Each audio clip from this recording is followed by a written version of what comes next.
qabsaday ingiriiska hal fikrad buu watay taas caan ah Google uu qoray Saalax Cabshi danjire Saalax Cabshi ku qoran buugga Jaamac Maxamed Qaali ku qoran buugga xudur iyo koonfurta Soomaaliya danjire Saalax qoray xataa ku qoran waxa ku qoran ingiriisku inuu rabay Soomaali mid ah inuu xorriyad siiyo oo kuma walso ka dhigo oo common ah oo Soomaali hal ah inuu xorriyad siiyo ingiriisku ma ka rabay talyaaniga marka waxa ku raacay talyaaniga waxa yani talyaanigu wuxuu rabay in qolo walba intii oo ay gumeysatay inuu xorriyada gaarsiiso talyaaniga waxa ku raacay Mareykanka iyo Ruushka laakiin Faransiisku xoogaa ingiriisku la jiray markii taas dhacday adoo taariikh badan oo istabayaaca kadib waxa dhacday in ingiriisku uu yiraahdo xornimada siinaya British Protectorate oo uu laga adkaaday fikradii ahay Soomaali mid ah oo talyaaniga ku adkaaday hatta waa tii la yiri yani talyaanigu suu ingiriiska iyo markuu talyaaniga xamar muqdisho markii la yiri qolo walba ha banaan baxdo xisbigii talyaaniga garabkiisa ahay conference la dhihi jiray iyo SWL la isku diray waa tii 14 qof ku dhimaysay iyo 52 qof talyaaniga ah halkaas uu talyaanigu fursad ka helay oo leeyahay dadkan isma moodin karaan aan 10 sano dheeraad ku sii darno oo markii talyaani oo Soomaalidu diidaneyd in yani talyaanigu markasta uu waqti ku sii darsado waxba yaan isku dheereyne adugu ingiriisku wuxuu yiri xurimaha siinaya British Protectorate wati igaal Allah naxariistay iyo garaad cali iyo laba nin oo kale adu waxaan u malaynayaa in reer awal buu ahaa ninna wuxuu ahaa labana waxay ahayd saaq ninna dhubaantu ah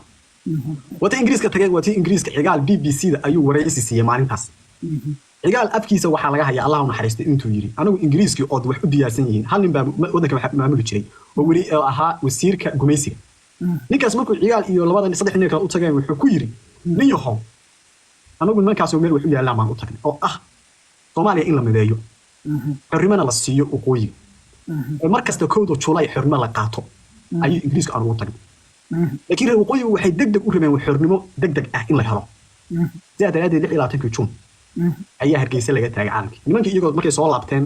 isla maalin laba maalin kadibna xornimada baa la qaato tii caalamka ingiriiska deegaanka caalamka jamhuuriyadda Soomaaliya meesha laga taagay waqooyigii arimahaas marka dhacay hada war ay sheegayso ahayd la ya garaad Jaamac Maxamed Qaali waa taqaanaa u malaynaya afkayga waxaan ka weydiiyay waxaan ku yiri la ya garaad maxaa ka jira macallin wuxuu yiri la ya garaad anu ma xaqiijin karo laakiin in garaad cali iyo ninka la yiraahdo xigaal Allah naxariisto wada hadleen oo ahayd laga wada hadlay wax qaybsiga oo garaad jaamacna ku yiri anu hadaan xaga tago nin daaraado noqonaya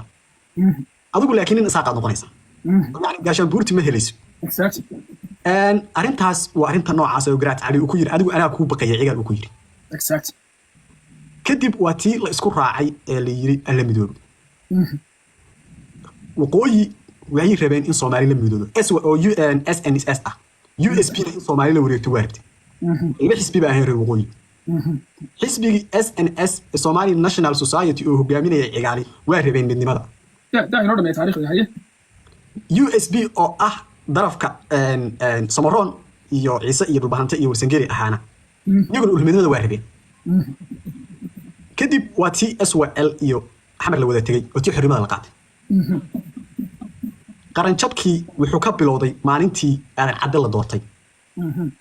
labadii xisbi ee waqooyiga ay ku soo heshiin waayeen in la doorto ra'iisul wasaaraha ay qaataan bay ku heshiin waayeen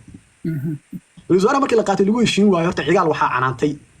nin kamid aha USB oo USB ahaa ayaa canaantay halkaas uu cigaal horta ka xanaaqay maalintaas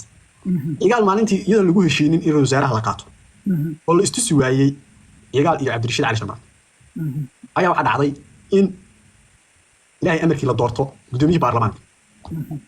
baarlamaanka saas uu ku qaatay Cabdullaahi Maxamed Cabdullaahi